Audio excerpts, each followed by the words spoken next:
daily live meditation session with me, Dhyanse.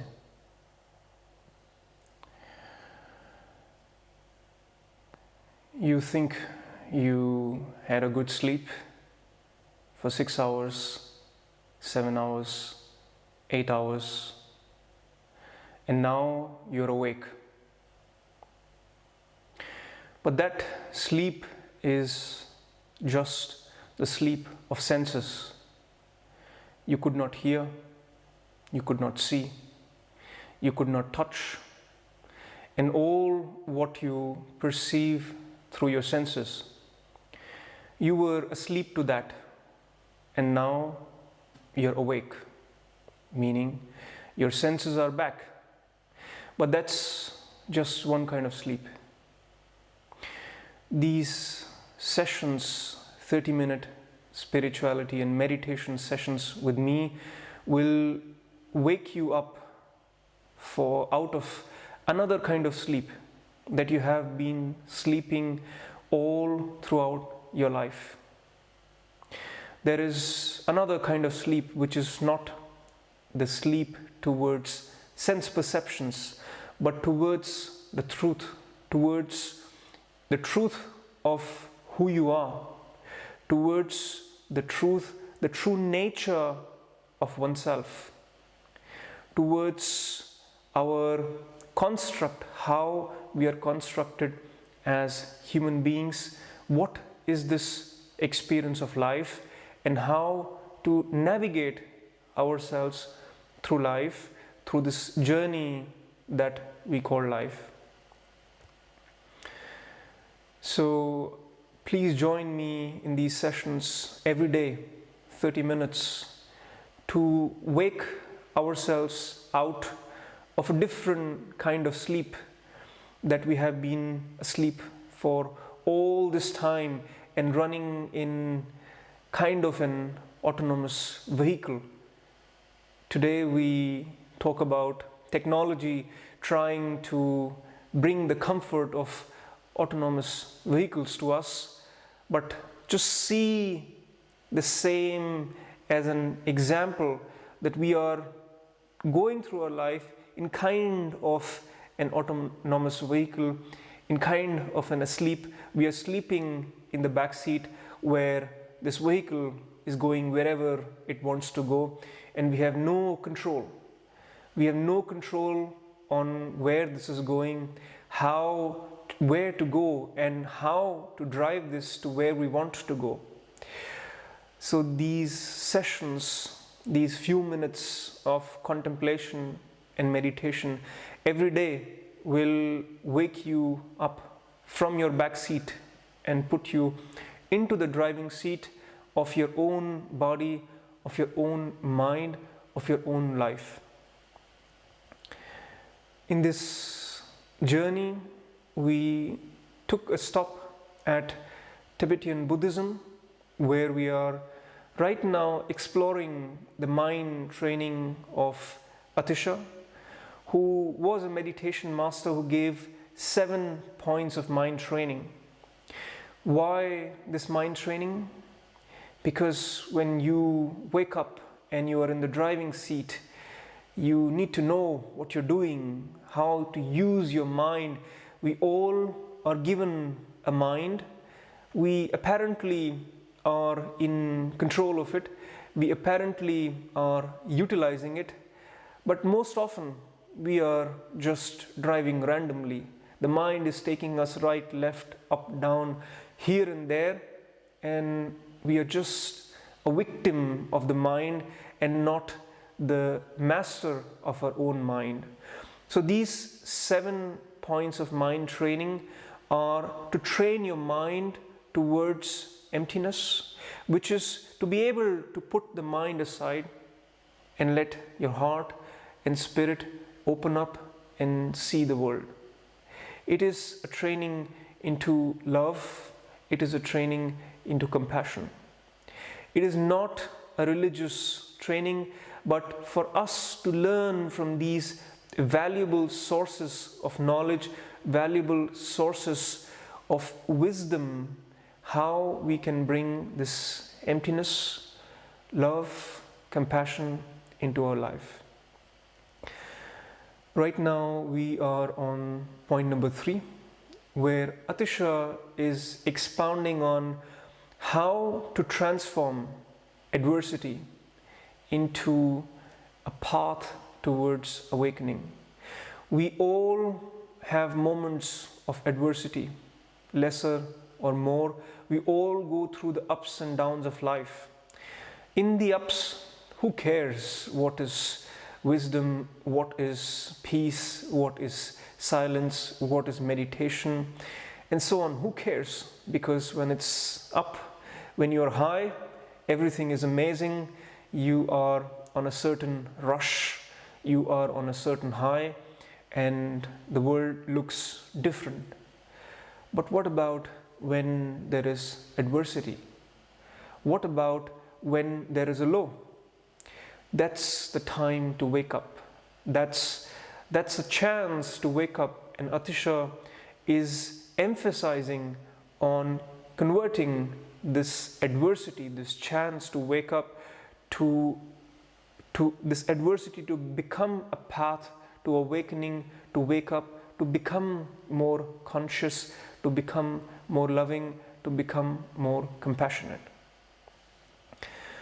For today's sutras from Atisha's 7-point mind training, I just have a few lines, very simple lines. Let me go through them first before we understand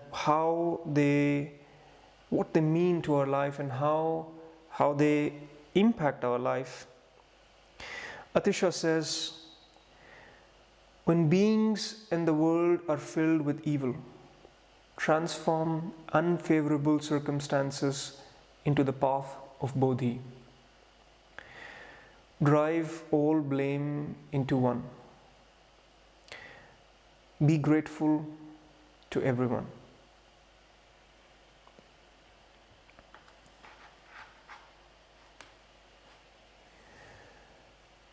Yesterday we discussed what is this evil.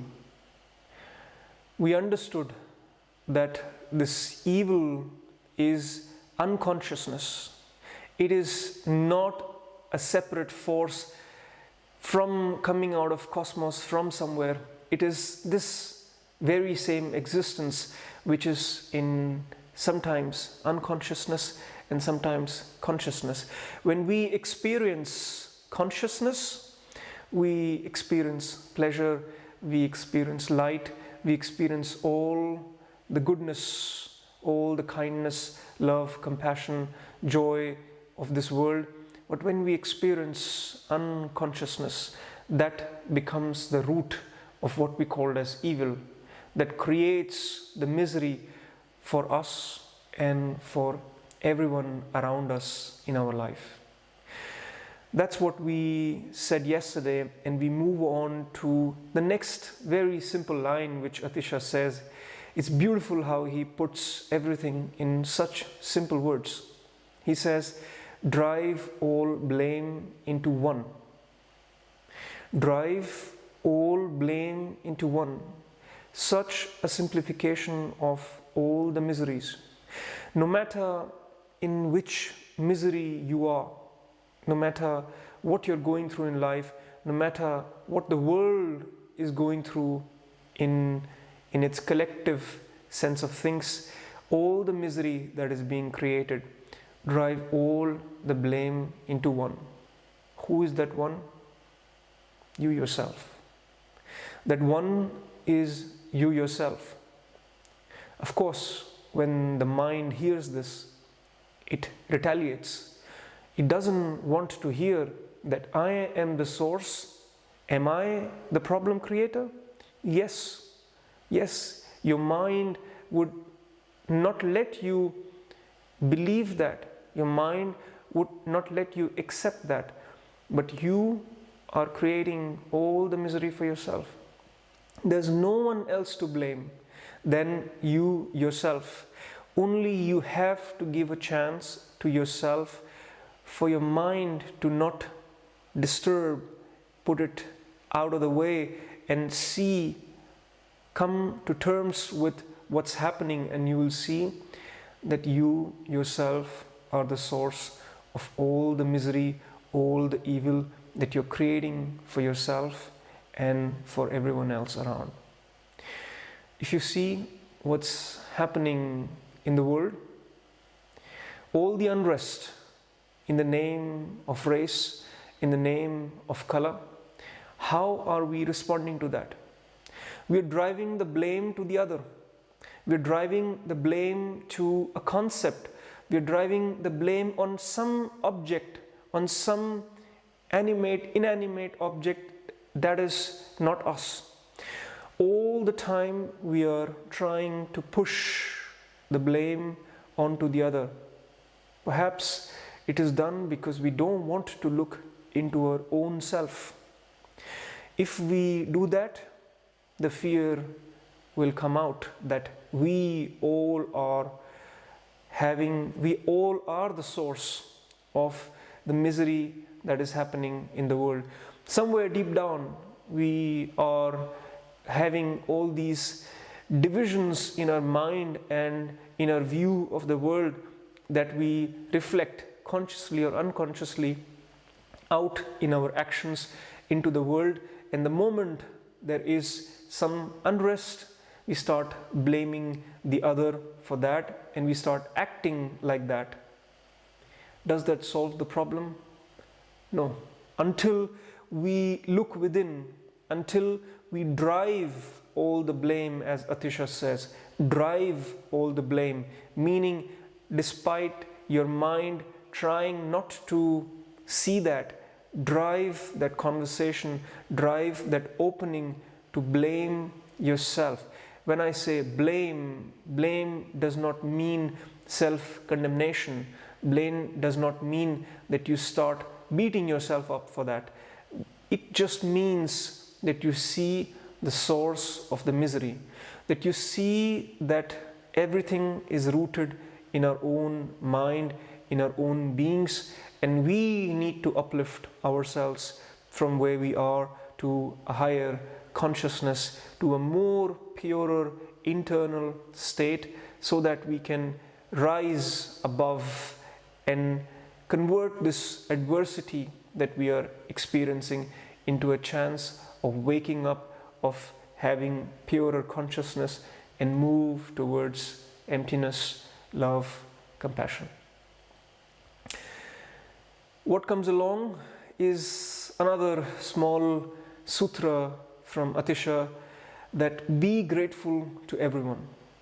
In this process, while you're going through adversity, because when you are not going through adversity, of course, you're grateful to everything. You do not care about anything. And if you care, you are grateful to those who are taking you into, who are the cause of the goodness that is happening in your life. But when you are in adversity, that is the moment to be grateful to everyone. Here once again, the mind says, why should I be grateful to my enemy? Why should I be grateful to something that has caused my adversity? And this is the time to train the mind, to tell the mind to be grateful to everyone. Why? Because we are all interconnected. Every person, every object, every situation, every element in this universe is creating the circumstances for us to rise above, to expand our consciousness, to take ourselves out of our raw, crude nature of the mind, to rise above and live ourselves as pure consciousness. Every circumstance is pointing towards that. Every situation is creating that opportunity for us to rise above our mind and all our misery creation that is in us. And that is why we should be grateful to everyone. A very small anecdote. There was a saint, he was talking about silence, love, compassion for a long time, and he had lots of disciples who were also with him practicing silence, love, compassion. One day in his discourse, someone from the audience, he got upset with what this saint was saying. So he came up to the front and spat on the face of the saint. The disciples who were in the front row, who have been following the saint for a very long time, one of them, he saw this and immediately he got so angry, he jumped onto the guy to stop him, to put him aside, to bring the security in and take him down. But in the middle of this, the saint, he stopped his disciple. He looked at the man who spat on him. He said, "Thank you very much for creating this opportunity for me to see that when you are bringing unrest in me, I am still centered, I am still at rest." And look at this disciple. It is also an opportunity for him. So he should also be grateful to you that because you created this opportunity, he sees that his silence is fragile. His meditation is weak. He needs to build the silence more. He needs to strengthen his inner centering so that when misery happens, when evil happens, when something happens, he is not thrown off. He is not thrown off his center and he is not acting out of just impulses of his mind. So that's the message of Atisha. In very simple words, drive the blame to the one, meaning to yourself, and be grateful to everyone. Let us practice that in our meditation while we are sitting in silence. You will see that lots of 1,001 reasons will arise where they will try to break your silence. Drive the blame onto yourself. See that you being disturbed, you being not at your center, is because of you yourself, of nothing else. No distraction is to blame but yourself. And at the same time, when you are settling back in your silence, as being grateful to this process, be grateful and thankful to everyone who, without exception, not just the ones that are your friends, but also to your enemies, to the whole world, without even actually dividing between friends and enemies. Just be grateful to this whole existence in those moments of silence. With that, let us close our eyes and take the next moments to contemplate,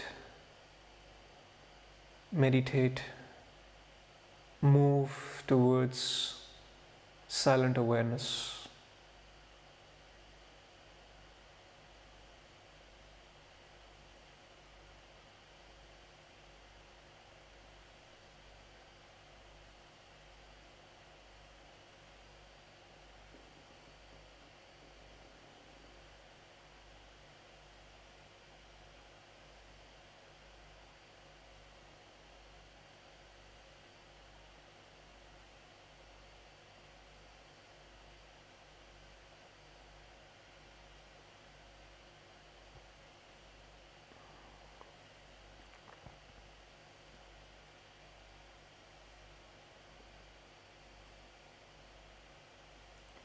Close your eyes if you haven't already, and sit in a posture that is comfortable for you, where your back is straight and you can let go of your body for the next 10 to 15 minutes.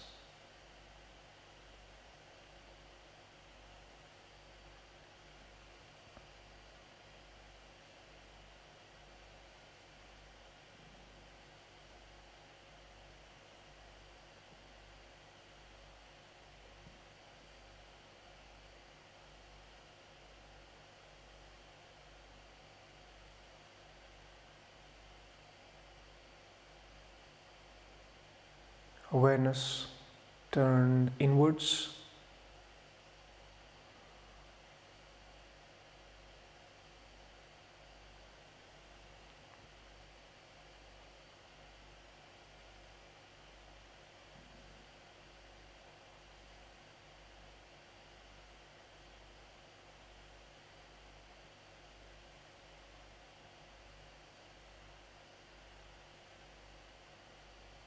And see that the source of all your experience is you yourself.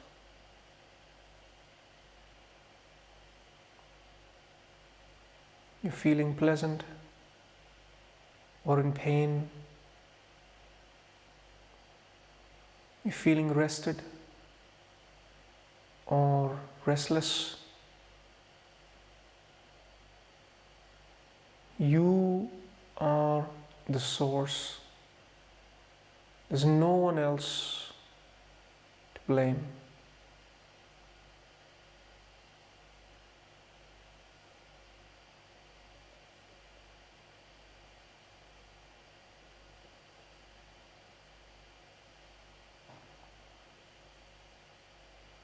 And drive all experiences,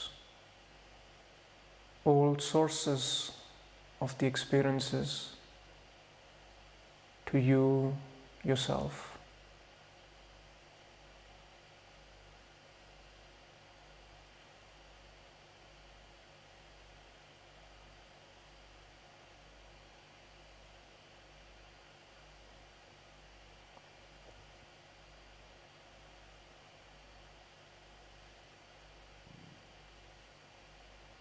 If events from the past arise in your consciousness, see that you were always the source of your experience. You're crying, you're laughing, you enjoy happiness, sadness, all what you experienced. You created them.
A sudden awakening, empowerment happens when you see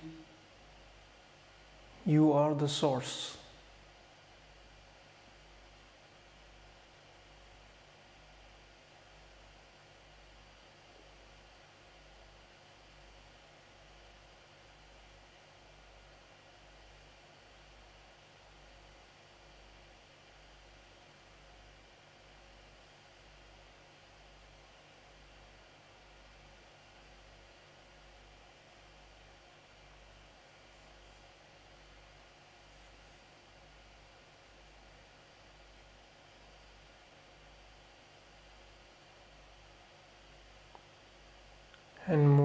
towards silence with every breath.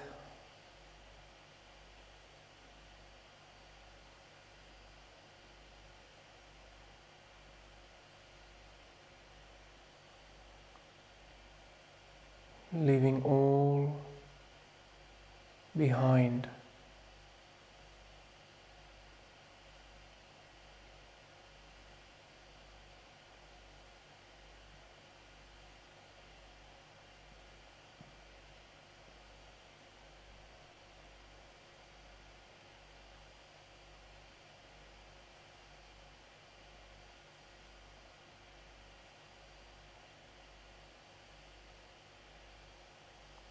In these moments of silence, be grateful that you are alive.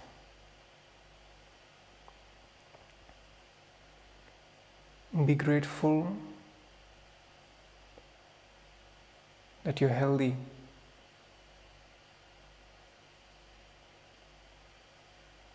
Be grateful that you have a chance to be part of this world with everyone else. Be grateful to everyone without exception, to everyone.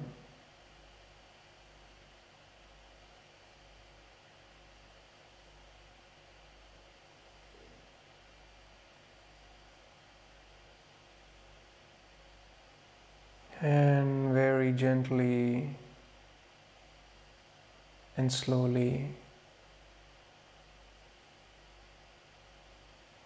you may open your eyes while maintaining this awareness, silence, sense of gratefulness for the entire world, and seeing, recognizing oneself as the source of all experience, good, bad, and the ugly. Contemplate over it, hold it in your awareness for today, and I'll see you tomorrow. Namaste.